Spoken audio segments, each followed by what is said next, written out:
Hi guys, welcome back to my channel. Perpetual here. If you're new, you are warmly welcome. And guys, thank you so much for joining me today as I make this delicious fish stew. Come along and let's get started.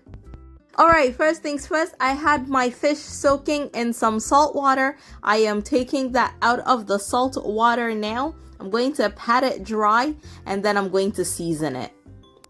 This is a typical clean out your fridge kind of video. So I had some red snapper and a little bit of grouper. I'm using both and I'm seasoning it with some of my all-purpose seasoning mix and some Badia complete seasoning, I think.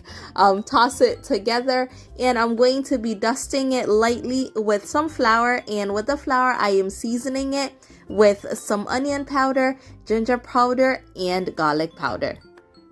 So I'm going to give that a quick mix and then I'm going to be dipping my fish into that and dusting off the excess, and then I'm going to be deep frying that.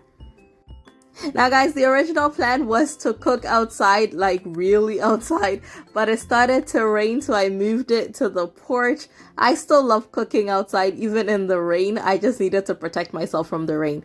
Anyway, now I'm cutting up some onions and I'm going to be blending all of the ingredients together. This needed to be quick. I am adding some Scotch bonnet pepper as well, and I'll be adding some green bell pepper as well.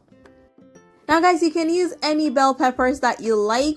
I'm also adding some ginger and garlic. I use green bell peppers because it is the cheapest in Ghana. Alright, so I do keep going back to check on the fish. Now with the fish, I fry it till it is golden brown, a little bit darker than I typically would if I was eating it as is. It's just to get it firmer so it doesn't fall apart in the stew when I put it into the stew. After taking the fish out, I go ahead and strain it for all the excess, and then I put the clean oil back onto the stove, or in this case the coal pot, and then I add my blended pepper mix.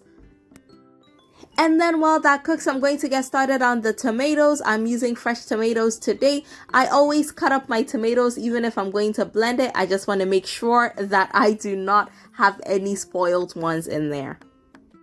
So after about 10 minutes and the pepper mix cooking down, I'm going to go ahead and add my blended tomatoes, and I'm going to cover it up after stirring it, and I'm going to let this cook for about half an hour. And my loves, before we keep going, if you have not yet subscribed to my channel, please be sure to hit on that subscribe button today and join this amazing family, and of course tell a friend to tell a friend.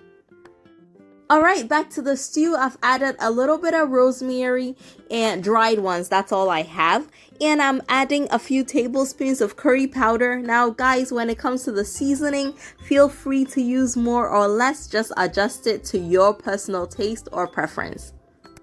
And then I'm adding one seasoning tablet as well. This looks darker. This is the Fry Tall brand. I got this a few months ago and I actually really like it. So that's what I'm using today, but feel free to use any seasoning cube or tablet that you'd like. And then I'm gonna go ahead and add a little bit of salt. Now I do watch the amount of salt that I put in. I put very little, because when I go to put the fish back into the stew, that will give me some of the salt as well, so I always watch it. And yes guys, I am cooking with a lot of oil just because I'm using the oil from frying the fish. So what I like to do is skim off the excess, and I'll be using that the next time that I make my jollof based stew. So again, you can use less if you'd like. This works for me because I end up using it up anyway. And then at this point, I'm gonna go ahead and add the fried fish into the stew and allow it to simmer for a few minutes.